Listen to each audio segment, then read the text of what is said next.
The Victorian era was a time when many people worked long hours in physically demanding and oftentimes dangerous jobs. A lot of these occupations from the past are, thankfully due to progress in technology, now obsolete.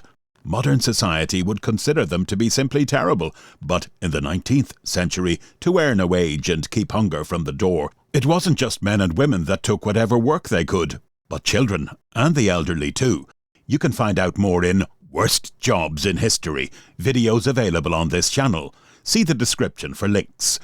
Today, you will hear an account by a Victorian journalist concerned with the suffering of the working poor.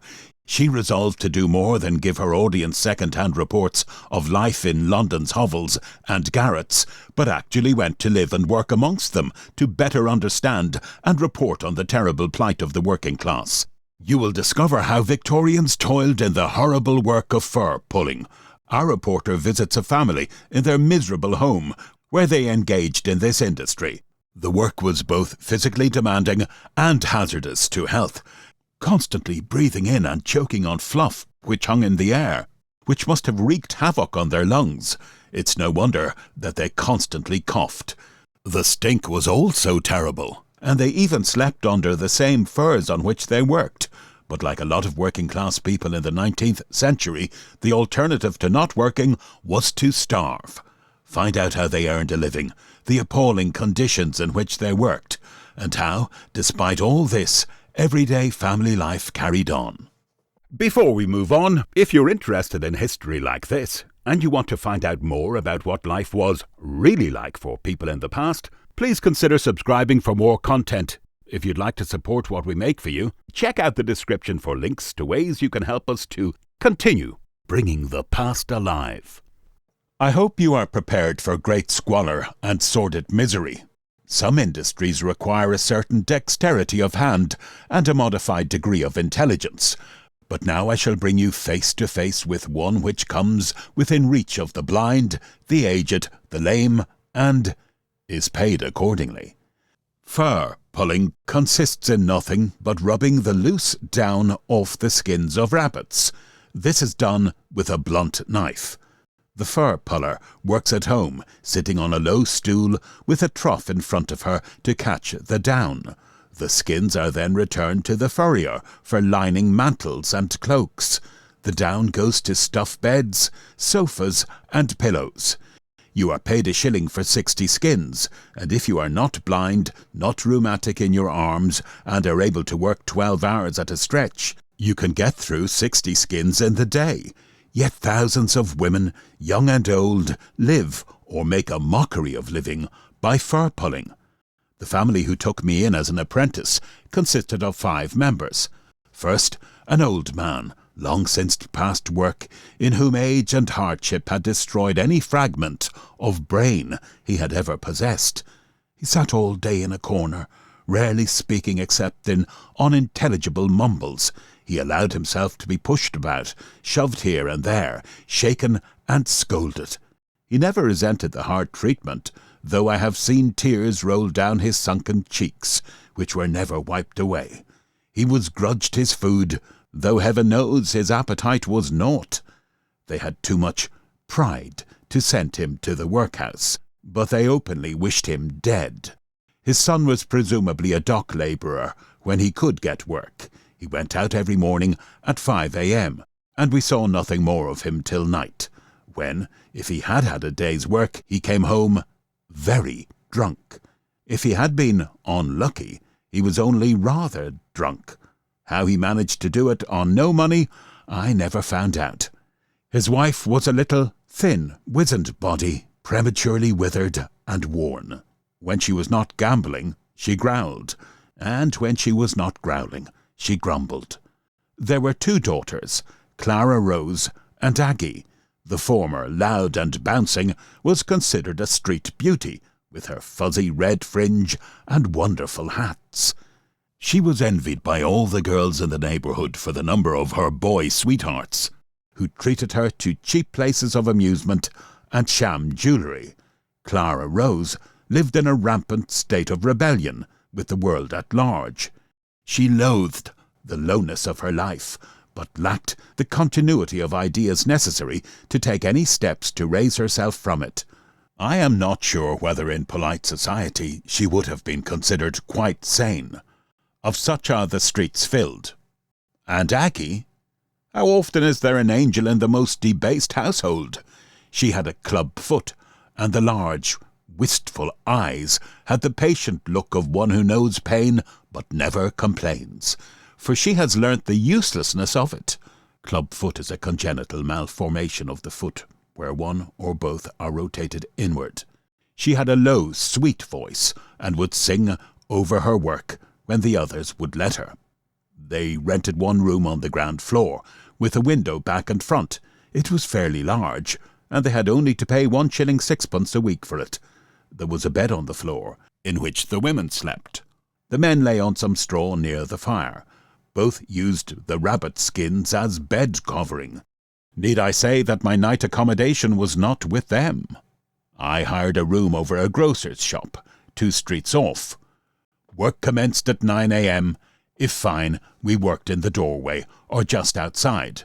The skins are very greasy, and you have to keep stopping to rub your knife with whiting, an abrasive powder used for degreasing. The smell is most disagreeable, and the down suffocates you. Your hair and clothes are covered with it, your nose and mouth are filled, your throat is choked, and your lungs are crammed with this fine white fluff. I am sure it was the employment that made them all so cross. The mucous membrane gets irritated all through, and if you are not coughing, you want to cough, which is worse. They sucked cheap brandy balls, hard-boiled sweets, all day long, which did not improve their tempers, and must have ruined their digestions. Do you wonder what we talked about as we sat at our desultory work? Our neighbours, of course.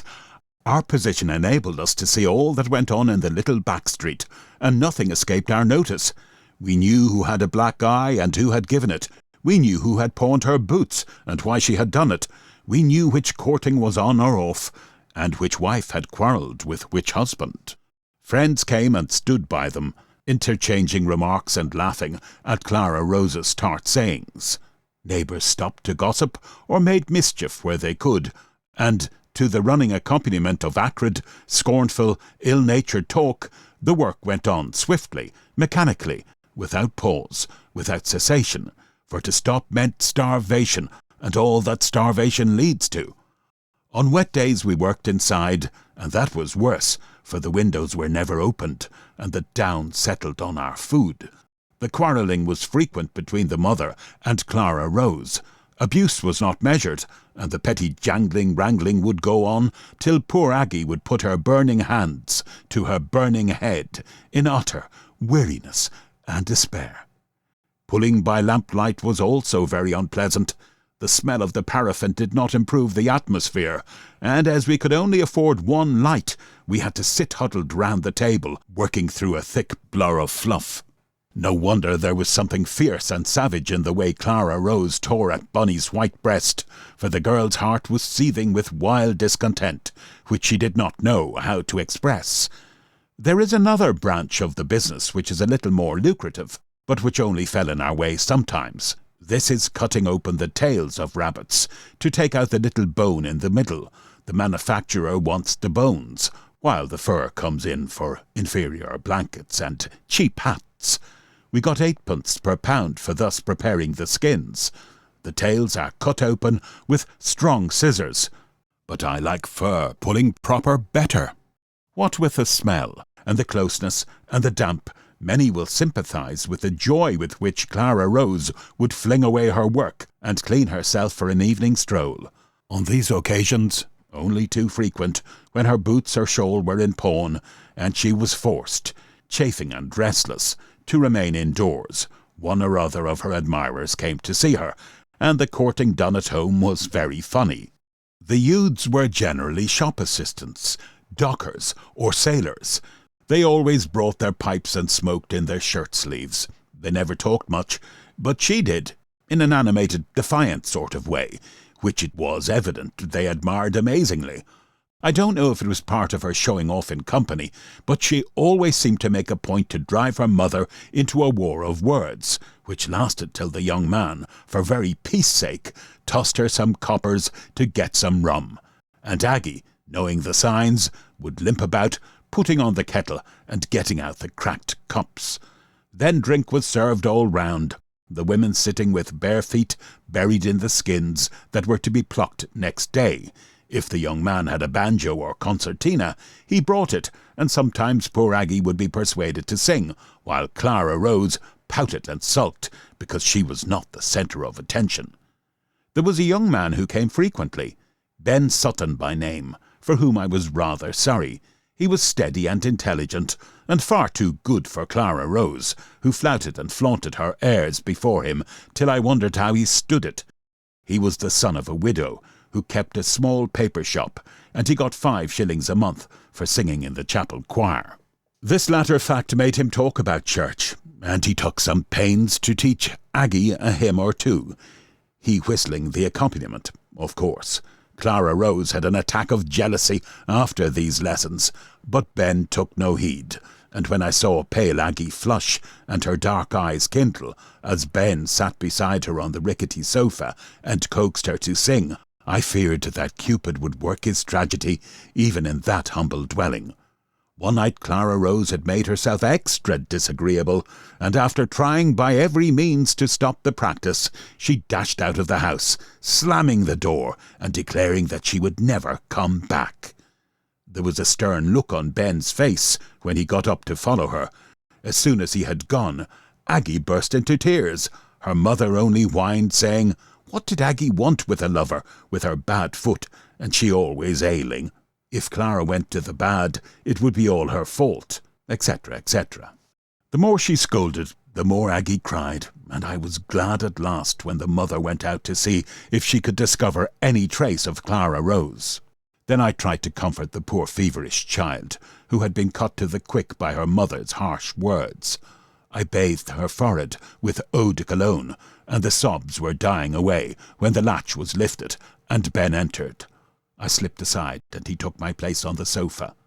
"I have seen her," he said quietly, "and it's all off." "Oh, Ben," Aggie said in a frightened whisper. "Yes, we're courting no more," he repeated. "She would not make a good wife for me. But you would, Aggie. I've been thinking." He went on, after a moment's pause. "Are you willing?" "You forget I'm lame, Ben," she gasped, with a little sob of delight. "I don't forget," he said sturdily. "What does that matter? If you have a good temper, say no more about it, and I'll arrange with my mother. This is no place for the likes of you." Clara Rose sulked for 2 days, then brought in one night a dashing soldier in uniform, who, she informed her mother, was going to wed her straight off. Thus she could afford to be compassionate to Aggie, who blossomed under the prestige of the engagement until she looked absolutely pretty. The first night Ben came to take her out, he asked her where they should go. "To church, please," she said shyly. "I want to hear them sing." So there they went, not once but many times, always at night, because her lameness made her shrink from notice, and Ben, seeing how much she enjoyed the music, spoke to the minister, and she was permitted to join the choir. "I like services too," he once confided to me. "They make a cove feel so small and cowed-like." Cove is an old-fashioned word for a man. Mrs. Sutton, seeing how gentle Aggie was, took to the girl and did not oppose a speedy marriage, and when I left the smothering, stifling, sickening trade of fur-pulling, 2 wedding days were fixed and 2 wedding rings were brought.